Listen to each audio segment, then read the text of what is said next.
Dear students, in this video, you will learn about torque speed characteristics of single phase induction motor and types of single phase induction motors and split phase induction motor. So, first we will see torque speed characteristics of single phase induction motor.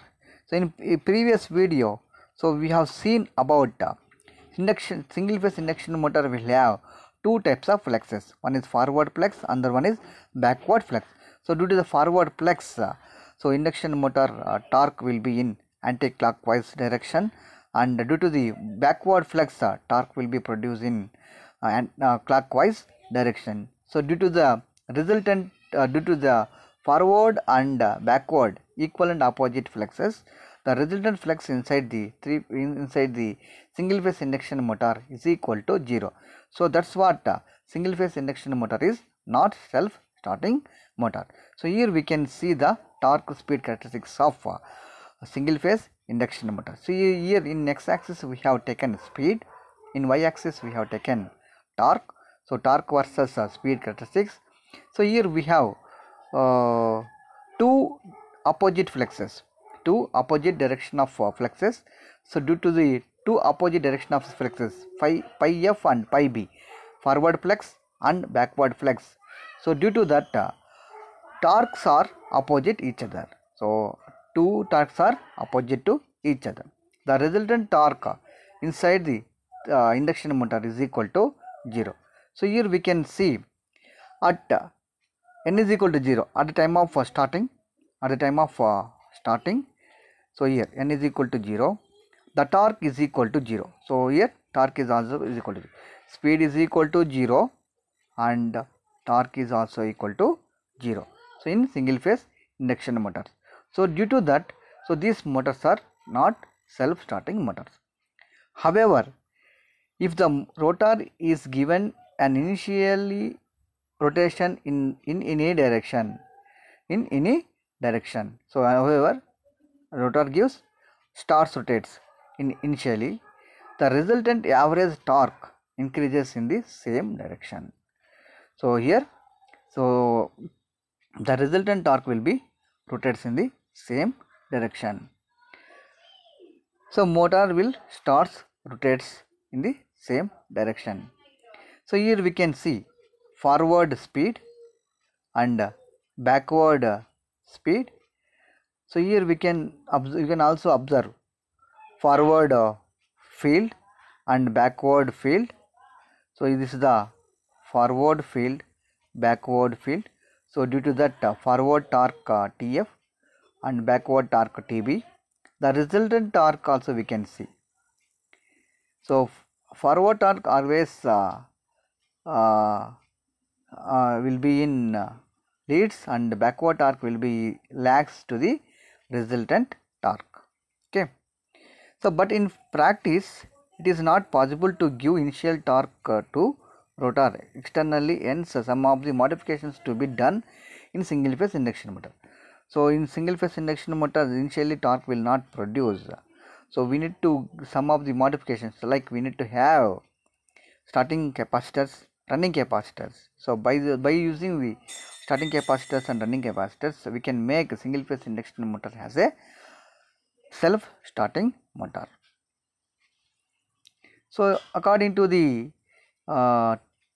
single phase induction motors modifications, these are classified into split phase induction motor, capacitor start induction motor, capacitor start, capacitor run induction motor, shaded pole induction motors. So we have four type of induction motors according to the modification.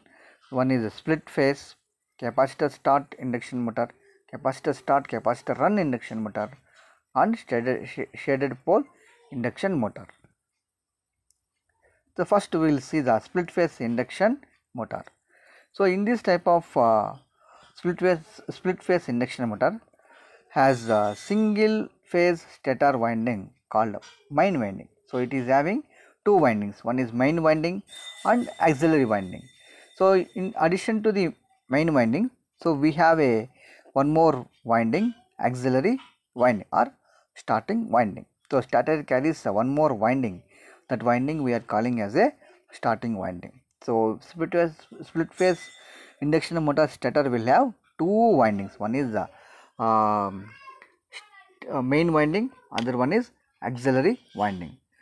The auxiliary winding carries a series resistance. So why it is carries? To provide high resistance to the stator winding, right? So the main winding is having inductive circuit, inductive in nature, and auxiliary winding will having in resistive in nature. So auxiliary winding which carries the high resistances. So due to the resistance and inductance, so we will have two currents.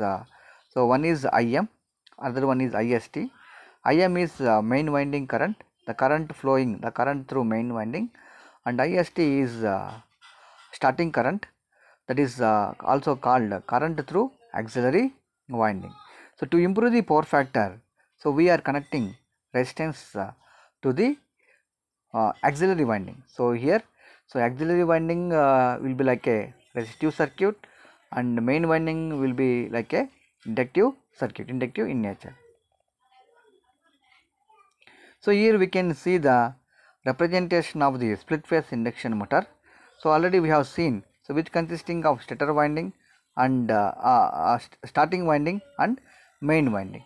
So main winding current is Im, starting winding current is Ist. So here we have a centrifugal switch. So here we have a stator and rotor. We can see the main winding, starting winding in this diagram, figure B. So here we can see voltage, stator voltage, and Im is main winding current. So it is a inductive nature, that's what lacks the voltage, and Ist will have high resistance, that will almost it is in phase with the Vm. The resultant current of the stator winding is summation of that is vector addition of Im and Ist. The main winding is inductive nature, that's what we the winding current, main winding current lacks the V by an angle pi m, and Ist is almost in phase with the V auxiliary winding since it is high resistance. So hence due to the two windings, two fluxes will be produced and two currents will flows. Okay, so you can see in this phasor diagram also in C, figure C, the resultant of these two fluxes in a rotating magnetic field. So the due to the two fluxes, rotating magnetic field produced. So due to this, the starting torque which acts only in one direction is produced. So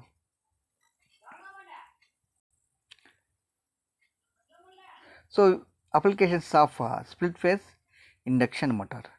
So these motors have low starting current.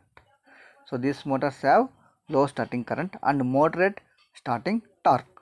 So starting current is low and moderate starting torque. So these can be used in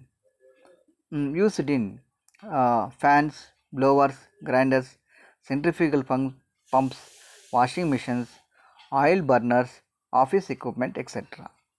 So split phase induction motors, so we can use in fans, blowers, grinders, centrifugal pumps, washing machines, oil burners, office equipment, etc.